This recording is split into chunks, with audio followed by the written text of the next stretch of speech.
Hello, friends. Happy Saturday. Today we're reflecting on Mark chapter 9, verses 2 through 11.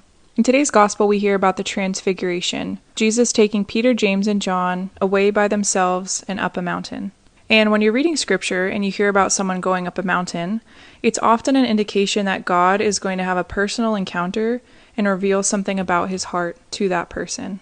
So they go up the mountain, and Jesus takes on his full glory and is transfigured before them. And in this profoundly personal moment, Jesus reveals his lordship in a way that his closest crew of disciples can tangibly see, unveiled, which is so rare in the Gospels. And it says his clothes became dazzling white. And I imagine he must have just been like this source of power and light that they beheld. And then Elijah and Moses appear as well. And we hear sweet Peter's response. He says to Jesus as he's looking at him in all his glory, he says, "It's good that we're here. Let James, John, and I build 3 tents, one for each of you." And it's just so funny to me and so real because the verses of scripture even say the guys were so terrified, they hardly knew what to say. And it shows, right? Here's the creator of the world himself next to 2 of the greatest prophets. And Peter's first thought is, let's build them tents. And Peter's reaction is to do, to act, to react. And I love God the Father's response to Peter. He says to the disciples, and also to you and to me, he says, "This is my beloved Son, listen to him."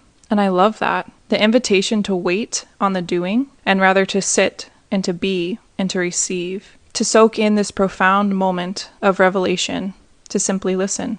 Sometimes in these mountaintop moments where God is revealing something profound to us, or even in the simplest moments of prayer and grace in our daily lives, it's easy to respond by wanting to do, or constantly wondering, God, what are you asking me to do? Because clearly you're revealing this to me in order for me to respond in some way. But maybe God just wants to be with you, to spend time with you, to tell you something about who you are and who he is to you. Maybe he just wants to be yours.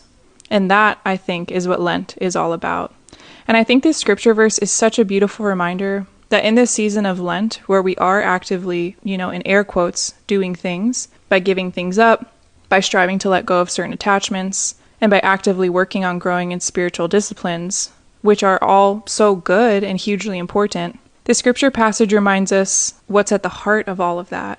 That God hasn't brought us up to the mountain because he simply wants us to build tents or to do these actions, but it's in order that he may draw us to himself, because he wants to build a tent in our hearts, that he may dwell with us forever. That's what he desires.